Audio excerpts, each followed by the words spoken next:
We have 1,000 people, a little over 1,000 people working at the City of Reading. We're responsible not only for a municipal utility, but our roads and wastewater, water, solid waste, parks, police, fire. You know, we have a lot of things that we have to do, and we need to be working with our unions.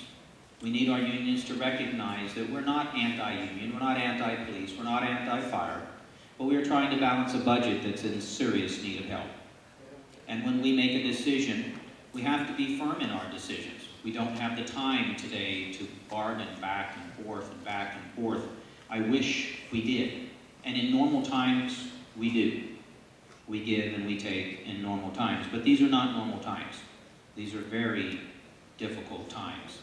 We've made decisions, and I think some of our decisions are good decisions, and we've stood by those decisions, as my colleague Rick Bizzetti has done, and Missy MacArthur. And we will continue to do so to fight for the taxpayers and to balance the budget and to keep the city strong and viable well into the future. My goal when I leave council is that I do not pass on what was passed on to me, that I pass the city in better financial state than what was given to me. I don't think it's fair to get dumped on my lap a $95 million unfunded post-retirement healthcare liability. But that's what happened to me.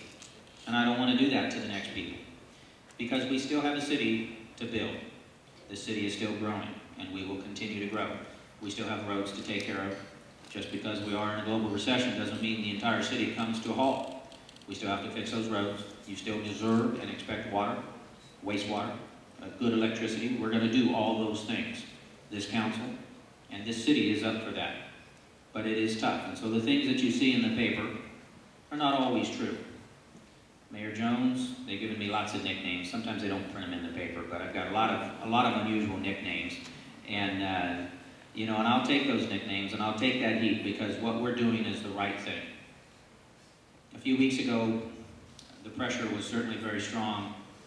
I can always tell when the pressure gets strong. My right eye starts to flicker, and I wonder why I do this stuff for $490 a month, and because that's what my take-home pay is for the city of Reading. And I really, for almost one day, thought I'm not going to rerun, that I'm not going to do it. You know, this pressure is a lot. And, you know, over the course of the next couple of days, just miraculously, people came forward and said, you know, we like what you're doing, we understand what you're doing, you know, and hang in there. And so, you know, that meant a lot to me. So I will continue, and I will rerun, and we will work hard, we will fight hard. You know, we will continue at the City of Reading. Yes, sir. I'm not. Seem to imply there's a 3-2 split. What do the two others who aren't with you, what is their solution? Well, they haven't offered a solution, but here's what they have said, and here's what's been done for a long time. We're looking at a more long-term solution to what's occurring today.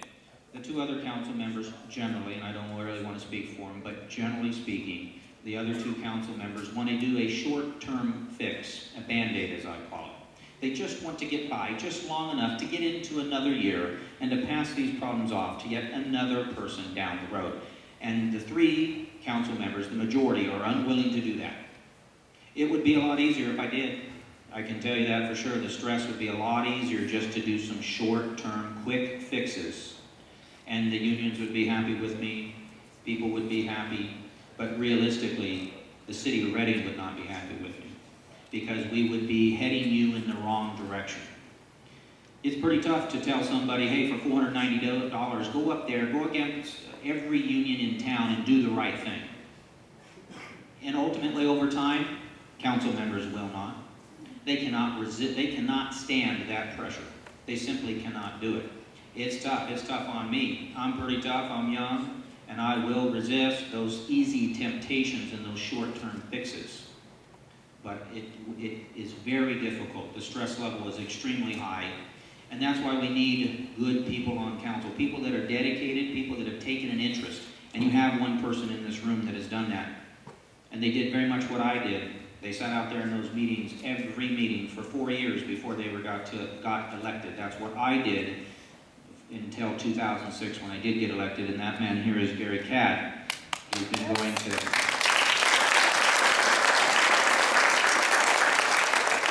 He's been going to every meeting, and he's learned, he understands the issues, and I can tell you, he is prepared and ready to do this job. Before I take any questions, I'm going to stay around afterwards on a couple more things, and I will stay as long as it is necessary to answer everybody's question.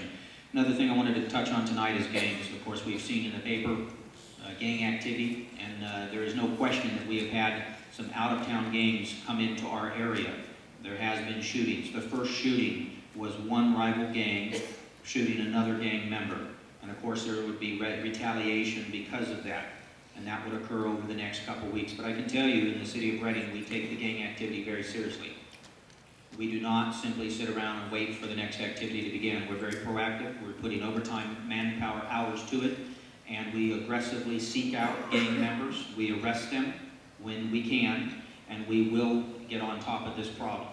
This is a problem that is serious, and we ask everyone within the city to be aware of your environment. Keep your head up, be cautious, be safe, and don't take your personal safety for granted. Why? Because you never should. Not just when gang activity is a little bit high, but you should never take your personal safety lightly. And this maybe is a time to remind us just of that. And you can do a lot just by being aware of your surroundings. But these gang activities, they will subside. We are making progress, and they will diminish. And things in Reading are not going to change. The gangs are not going to take over this city. We will stay on it, and we will make sure that we get this under control, and we are doing so today. It is good timing for the police department making statements that we're understaffed, and this is a result of that. I really seriously don't believe it that way. It is just simply that there is criminals out there. There will always be criminals, and we will deal with them as aggressively as we can. And, and so I wanted to make a comment. I think you'll see things read out in the paper, but you may not see the other side in that we are aggressively attacking these gangs. We know where they're at. We are monitoring them. We are on them. We have the manpower, and we are aggressively pursuing an end to the gang activity in Reading. And so I want you to be aware and assured that we are not taking that lightly.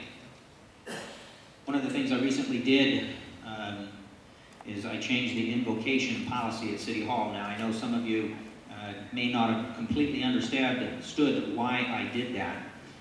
The current policy at the time was that we had police chaplains giving the invocation, and that was it. And I wanted my own pastor and pastors that I know to give an invocation, and that was not allowed. And I didn't think that was appropriate.